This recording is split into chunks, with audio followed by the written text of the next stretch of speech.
নৈতিকতা বন্ধ করতে হবে, গণবন্টন ব্যবস্থায় অনৈতিকতা বন্ধ করতে হবে।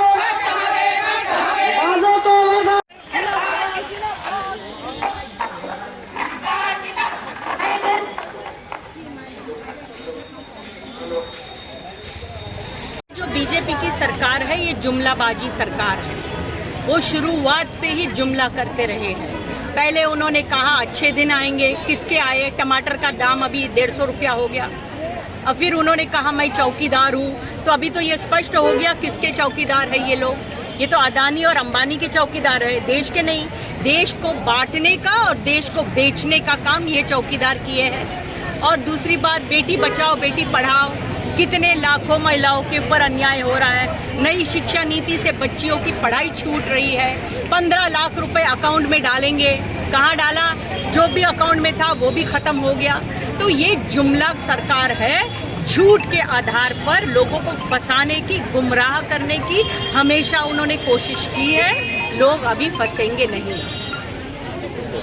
यहाँ पर अखिल भारतीय जनवादी महिला समिति की तरफ से अगरतला में त्रिपुरा स्टेट की रैली हम करने जा रहे हैं।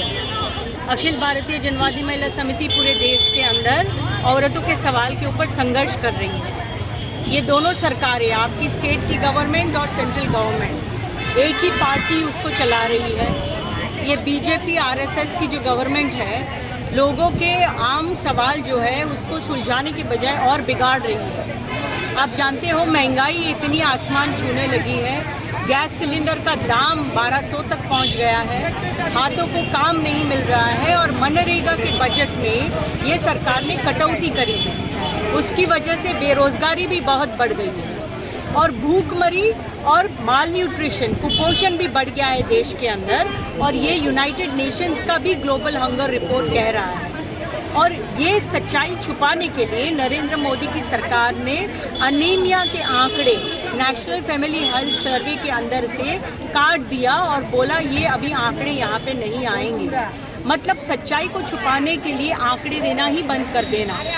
महिलाओं के ऊपर हिंसा आए दिन बढ़ती जा रही है। त्रिपुरा के अंदर भी देखिए आप, बलात्कार के इंसिडेंट्स, मारझोड़ के इंसिडेंट्स, किडनैपिंग के जो केसेस हो रहे हैं वो बढ़ते जा रहे हैं।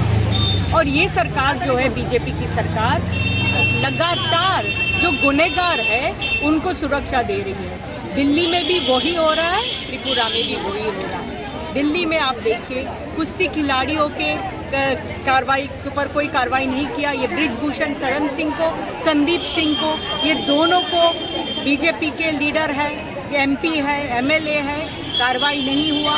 हाथरस के केस में यूपी के चीफ मिनिस्टर खुद उतरे को गुनहगारों को बचाने के लिए, जिन्होंने एक दलित लड़की के ऊपर गैंगरेप किया हुआ था। आप कहीं पे भी जाइए यही देखने को मिलता है। मणिपुर के अंदर हमारा एडवा का डेलीगेशन गया था। मणिपुर की ये हालात, मणिपुर में 5000 से ज़्यादा गांव जल गए हैं, औरतों के ऊपर हिंसा हुई है। उसके लिए जिम्मेदार बीजेपी की बीरेन्द्र सिंह की सरकार है। ये कोई भी पहलकदमी नहीं कर रही है और गुनहगारों को बचा रही है। आज तक मणिपुर में कोई भी अरेस्ट नहीं हुआ है। लोग 55-60 हज़ार से ज़्यादा लोग रिलीफ कैंप में हैं। रिलीफ कैंप में कोई भी खाने पीने का इंतज़ाम नहीं, रहने का इंतज़ाम नहीं। वहाँ पे बूढ़े लोग हैं, बच्चे हैं, प्रेग्नेंट औरतें हैं। लोग मर रहे हैं क्योंकि उनको कोई स्वास्थ्य की सेवा नहीं मिल रही हॉस्पिटल्स के अंदर। तो ये जो पूरा माहौल है देश के अंदर, एक तानाशाही का माहौल वो बनाना चाह रहे हैं। सब जगह पे जात और धर्म का इस्तेमाल करके लोगों का बंटवारा की राजनीति, नफरत के आधार पर वो चलाना चाह रहे हैं इस देश को। हमारे संविधान को चैलेंज कर रहे हैं। ये हम कतई मान्य नहीं है। इसलिए जनवादी महिला समिति पूरे देश के अंदर आंदोलन कर रही है। अभी 17 तारीख को दिल्ली में हमारी बहुत बड़ी परिषद हुई।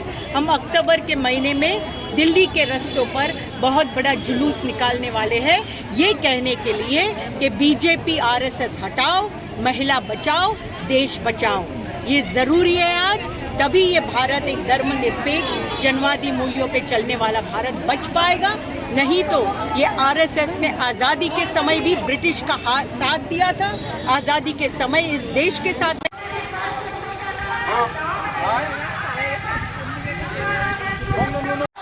গণতন্ত্র, সমানাধিকার, নারী মুক্তির দাবিতে নারীরা লড়ছে লড়বে।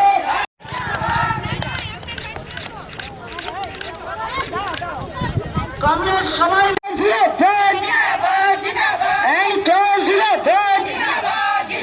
বিদ্যুৎ গণতান্ত্রিক নারী সমিতি দিচ্ছে ডাক, গণতান্ত্রিক নারী সমিতি দিচ্ছে ডাক।